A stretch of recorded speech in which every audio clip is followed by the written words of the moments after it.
Shabbat Shalom, everybody.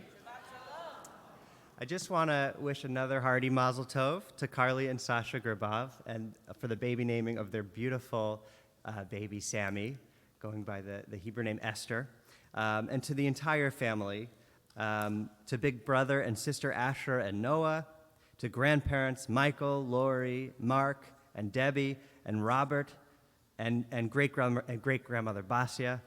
And I also want to mention that we remember with love Sammy's grandmother, Irene. Thank you for letting us share in your joy today. It isn't often in life that you get the chance to begin a new chapter. This week, we begin the book of Devarim, and it isn't lost on me that this is my and Rabbi Alex's first official Shabbat as new rabbis at B'nai Yeshurun, as we embark on this new, exciting chapter together as a community. But for all of the hope and excitement of new chapters, they can also be marked by fear of what comes next. Like the Israelites who reach the border of the Promised Land, who find themselves in the midst of momentous change, turning the page on an era of desert wanderings to an unwritten future. So Moses says, Aleh, resh ka'asher diber Adonai Elohei avotecha, lech al tireh ve'al techat. Behold, the Lord your God has set the land before you. Go up and possess it as the Lord God of your fathers and mothers has spoken to you. You shall neither fear nor be dismayed. In fact, he repeats this charge not to be afraid over and over again in this week's Parsha. Why? I think the most obvious answer is that fear impacts behavior, and generally, not for the better. A couple of years ago, my car broke down in the middle of the Mojave Desert. No matter how hard I'd slam on the gas pedal, the needle on the speedometer kept going in the wrong direction as my car was decelerating at a dangerous pace in the middle of the highway. So I pulled over and did what any rational, level-headed person would do. I panicked. It's the middle of a 110-degree heat wave, even as the sun begins to set and darkness creeps in. Let me again impress upon you how out of place I am by reminding you that on all earth, the Mojave Desert is the only place with no Chabad. Adding insult to injury, my phone is dying and I didn't bring a charger because somehow I knew that would enhance the story. I can't think clearly in my panic. I try to troubleshoot the car myself, which naturally only makes things worse. It finally dawns on me to call AAA with whatever phone battery I have left. A man arrives and examines the car. Vapor lock, he tells me. That sounds bad, I say. Is it bad? Oh, yeah, he says sarcastically. He then pops open the gas tank and untwists the cap. It takes 3 seconds. That should do it, he says. You're good to go. That's it? What do you mean that's it? Feel that? He says, with his hand hovering over the tank. It felt like hot air escaping. Altitude plus high heat causes an air bubble to form in the gas tank, he tells me. And that's a problem because it blocks the fuel from getting to the engine, the bubble trapped in the middle. So all you have to do is unscrew the cap and let the bubble out? I ask. That's it, he says. You can go home. My car just needed to breathe. I was pushing it so hard, and I just needed to give it a break, to let it literally breathe. But that never would have occurred to me because I was overwhelmed by fear. Fear, which, like an air bubble, formed in my mind and blocked my better judgment from reaching the engine of my brain. So Moses arrives on the scene, not unlike AAA, and tells the people over and over again not to fear the unwritten chapter, not to let panic leave them stranded in the desert forever. Breathe. Because we can either be a people of fear or a people of hope. When we're the former, our attempts at troubleshooting the problem tends to make things worse. Remember that when Moses ascends Mount Sinai to receive Torah, the Israelites fall into disarray. They believe that surely Moses must have died up there. We have no leader. We're alone. And so they build a golden calf, a visual representation of a god they needed to see, an idol to worship. And remember that when Moses sends 12 spies to scout out the promised land, 10 return with an evil report, dissuading the people from trying to conquer it. Anakim, giants, live there. We appeared like grasshoppers to them. Fear convinces us that we're small. It keeps us in Mitzrayim, Egypt, which literally translates to the narrow place.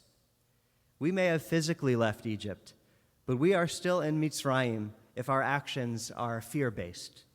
In our panic, our perspective is narrow. We can only think about what's right in front of us. But if we can access calm and breathe, all of a sudden our perspective expands and we can better see the whole picture.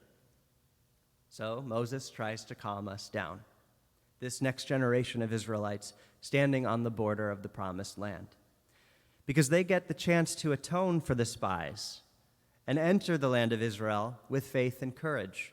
They get to atone for the golden calf by proving that they will carry on the Jewish tradition even without Moses, who really is about to die this time. And Moses gets one last opportunity to convince us that hope is always a better motivation than fear. So how does he do it? It isn't through his military victories over Sihon, king of the Amorites, and Og, king of Bashan, though those certainly put the fear of Israel in the hearts of the surrounding nations. But fear isn't enough. It isn't our raison d'etre. More impressive than the military victories, Moses, in the sight of the entire congregation, wins a victory over himself. He conquers his biggest fear. Devarim, words. Remember that when God chooses Moses at the burning bush, Moses says, "Send somebody else." Who am I? Lo ish anochi, lo ish devarim anochi. I am not a man of words. Isn't that amazing? Lo ish devarim anochi. And yet, he is now at the beginning of 3 spectacular discourses that comprise the book of Devarim, or Deuteronomy. By the end of his life, he literally becomes Ish Devarim, a man of words. The same Moses who needed Aaron, his brother, as his mouthpiece before one man, Pharaoh, now stands before the entire congregation of Israel, unencumbered, a dramatic demonstration of hope over fear. We are so often trapped in the desert, held captive by our own apprehension. This is a scary world that so often brings us to our knees and leaves us speechless, scrambling to find the Devarim, the words. It's precisely at those moments that we have a choice to make. Do we panic and act rashly to address our problems, or do we pull over to the side of the road and breathe? Once a week, Judaism says, pull over. We call that Shabbat. It's this built-in mechanism that releases the air bubble blocking our better judgment, formed under the pressure of a stressful week.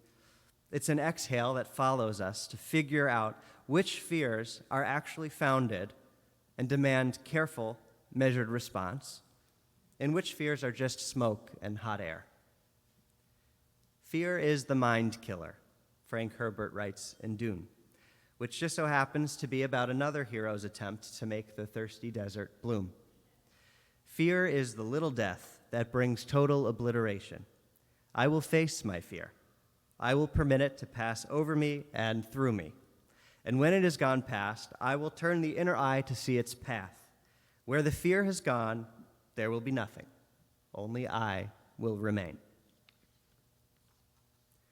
Our tradition has our own version of this famous passage from Dune, attributed to Rabbi Nachman of Breslov, the late 18th, early 19th century Hasidic rabbi. Kol ha'olam kulo gesher tsar me'od. Ve'ha'ikar lo lefached klal. All the world is a narrow bridge, but the main thing is not to be afraid at all. As Jews, in order to cross this bridge over to the promised land, we have to choose hope over fear. We make Hatikva, meaning the hope, our national anthem, our most salient reminder when the world makes us afraid. We take yirah, meaning fear, and transform it into yirah, meaning awe. Awe in knowing we are in relationship with the divine. Awe in knowing we are never alone where community is to be found. Awe when faced with the rare and exciting opportunity to begin a new chapter. Thank you for letting us be a part of yours as we reach our promised land of B'nai Yeshurun in Pepper Pike, Ohio. Shabbat Shalom.